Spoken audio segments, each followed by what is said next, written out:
Welcome back to another video from Lord Gizmo. In today's video, we will embark on an incredible journey with BKS Creative. The construction of inflatable boats using materials such as chicken wire nets and fiberglass is a very innovative approach. This method, though not widely adopted globally, presents a unique alternative to traditional boat building techniques. Chicken wire net is inexpensive and readily available, making it a popular choice for DIY projects. The material adds minimal weight to the boat, which is crucial for maintaining buoyancy and ease of transportation. The wire mesh is also highly malleable, allowing for the creation of complex shapes and curves in the boat's design. However, if not properly treated, chicken wire can corrode over time, especially in marine environments. For that, it will necessitate additional coatings or treatments to prevent rust, such as the fiberglass cover. Fiberglass is highly resistant to impacts, abrasion, and environmental factors, such as UV radiation and saltwater exposure. It also provides excellent strength while remaining relatively lightweight, making it ideal for boat construction. You can mold the material into various shapes and forms, and it adheres well to the chicken wire mesh to create a solid structure.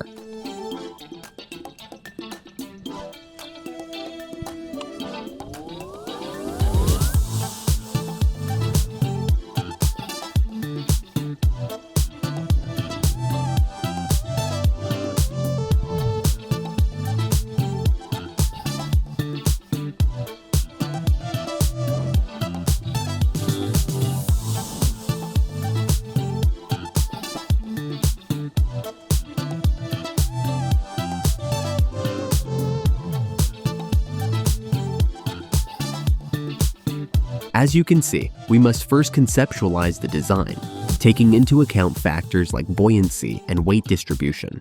A plan or schematic should be drawn, outlining the size, form, and any other features. The design should take load capacity needed and material weight into consideration. The blueprint building of the yacht starts after the design is finished. Because of its structural stability, wood is used for the boat's base and structure. The keel is typically a structural component that runs along the bottom of a boat's hull, providing stability and preventing sideways movement. It is constructed carefully along with ribs, which offer lateral stability. Using marine-grade wood will help to improve its resistance to water damage and longevity. The wood is first cut and shaped with great care, and then it is assembled using powerful adhesives and fasteners. The additional materials that will be applied later in the process will be supported by this wooden blueprint.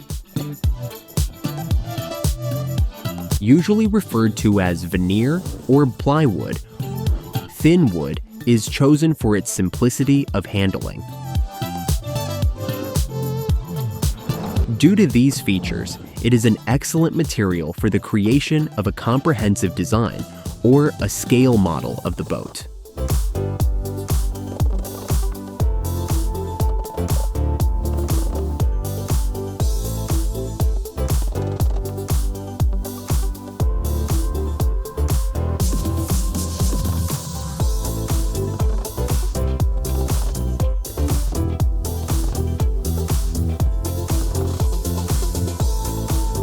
The model structure is meticulously built, followed by the ribs, which form the boat's spine. These pieces are accurately carved from thin wood according to the design plan's prescribed dimensions. The ribs run the length of the boat and provide the fundamental structural support.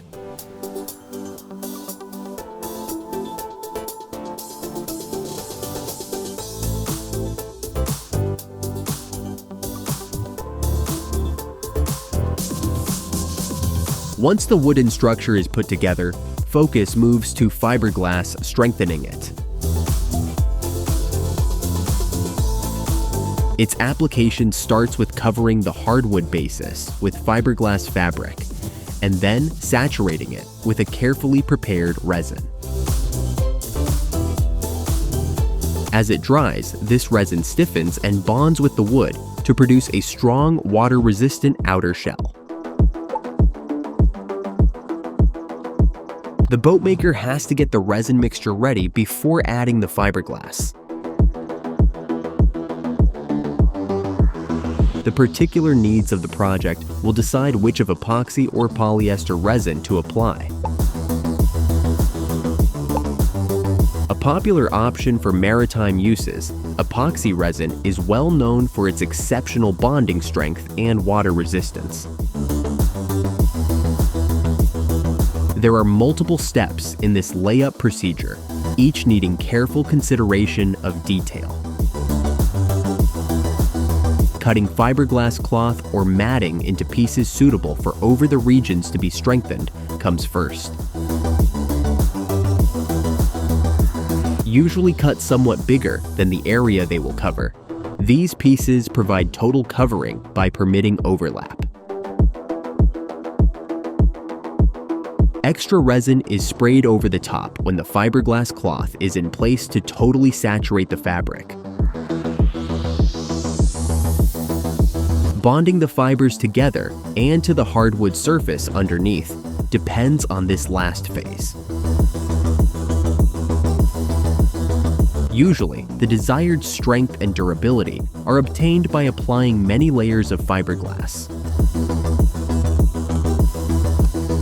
Either a brush, roller, or squeegee should help the resin be pushed into the fabric.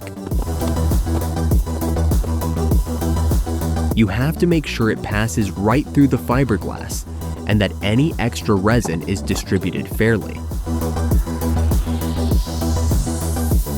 The aim is to have a consistent glossy surface free of dry patches, which would point to inadequate resin covering. The layering technique is a fundamental component of fiberglass application. As we can see, the process moves on with more practical components included into the inside. Extra layers are added after the initial layer of fiberglass and resin is put and allowed to cure somewhat. The fabric pieces are arranged staggered in each next layer to prevent weak areas where the layer's edges interact. Remember also that the integrity of the fiberglass depends critically on the curing procedure. The kind of resin used and environmental factors like temperature and humidity affect the curing period. Before adding the following layer, always let every previous one cure enough.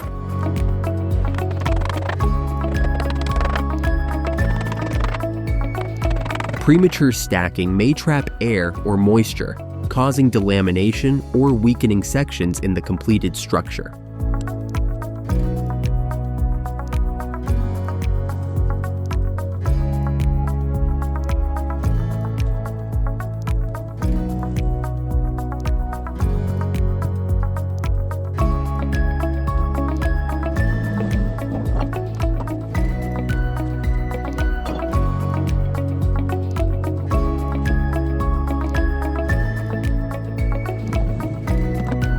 Here, this guy is placing a simple internal support structure made from PVC pipes, arranged in a ladder-like pattern inside the inflatable hull.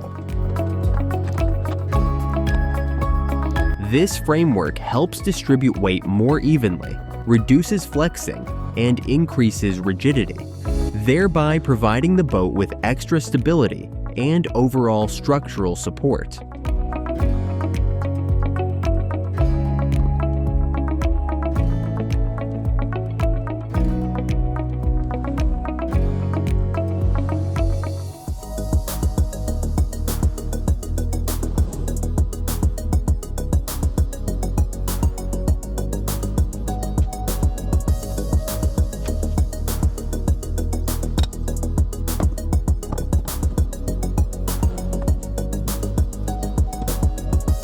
Getting the stern ready where the engine mount will be affixed marks the first stage in engine installation. The transom, the flat vertical surface at the stern of the boat, must be strong to anchor the engine firmly, as the stern must sustain the weight of the engine and manage the produced forces during operation.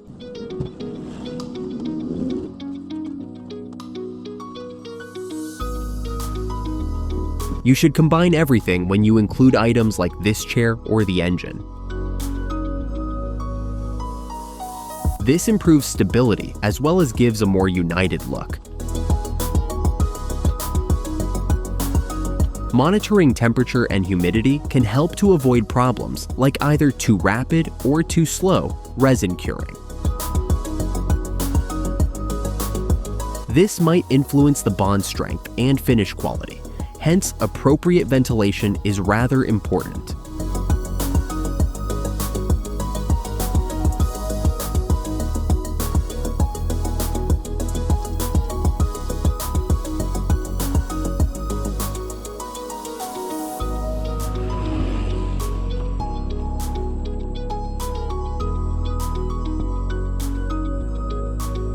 Now that the structure is ready, applying a protective paint will prevent rusting and resist against environmental factors like salt water and UV rays.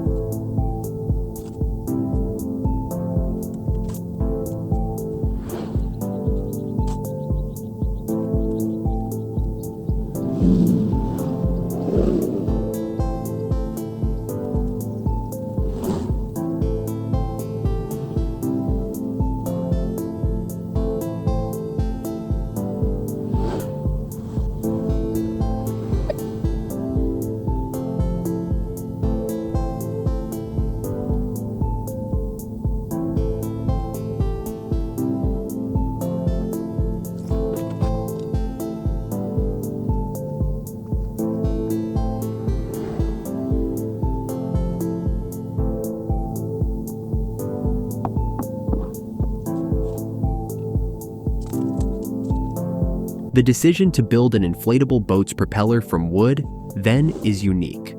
Although modern propellers are constructed of aluminum or stainless steel, a wooden propeller has certain advantages. This covers a reduced weight and some degree of flexibility. Furthermore, necessary for durability and avoidance of warping over time is appropriate seasoning of the wood. Appropriately dried wood lowers the possibility of the propeller collecting moisture, which may cause performance changes. Maintaining the necessary exact shape for effective functioning depends on this stability. The size and power of the engine, as well as the intended speed and handling qualities of the boat, help one decide the propeller's diameter.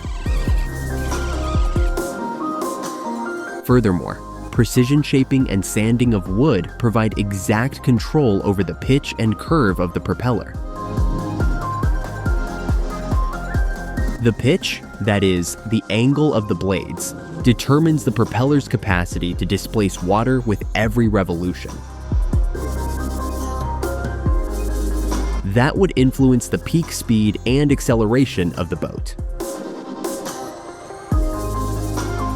The propeller is coated with a protective coating after sanding to defend against the hostile sea environment. Usually, This finish calls for many coatings of epoxy resin or marine varnish.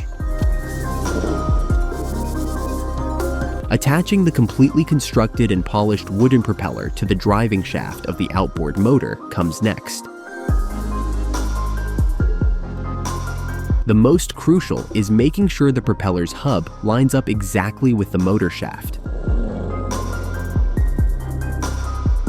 Matching grooves in the propeller hub, a keyway or spline, a tiny rigid portion on the drive shaft, ensures that the propeller turns in time with the engine without sliding.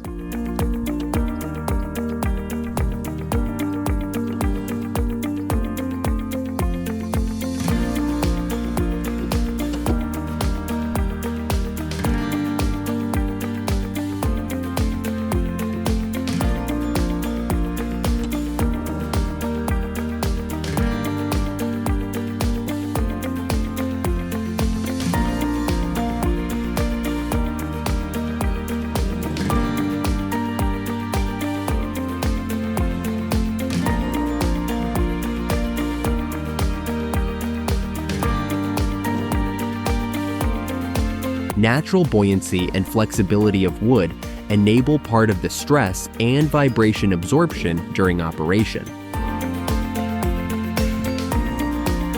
A wooden propeller's less weight also lessens engine strain, therefore perhaps increasing fuel economy.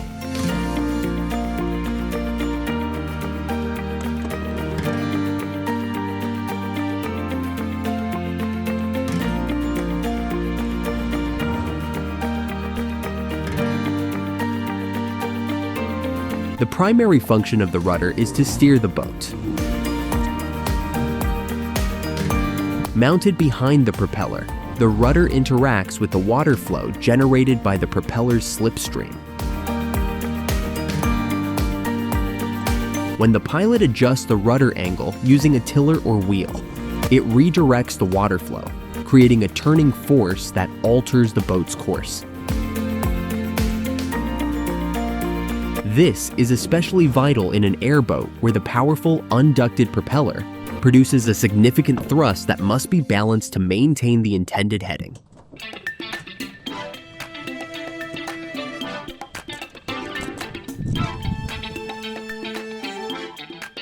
This project offers, as you can see, a unique junction of workmanship and resourcefulness, history and modernism. It is about producing something that reflects your accomplishment, not just about a basic vessel.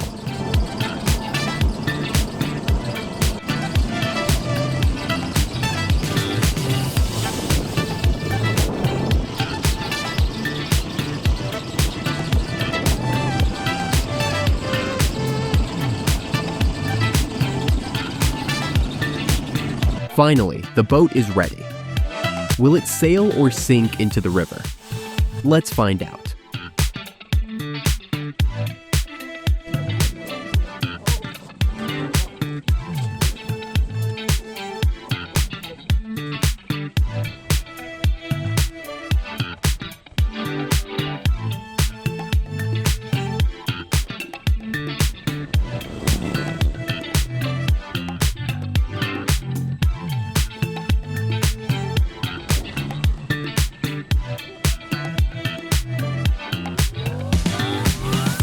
Using wooden components for the propeller and chicken wire mesh to shape the hull shows a careful attitude to material use. A modest and cheap material, chicken wire becomes essential for the boat's construction when mixed with fiberglass. This shows how creatively one may use commonplace objects. The wooden propeller emphasizes the dedication of the project toward ecologically friendly methods.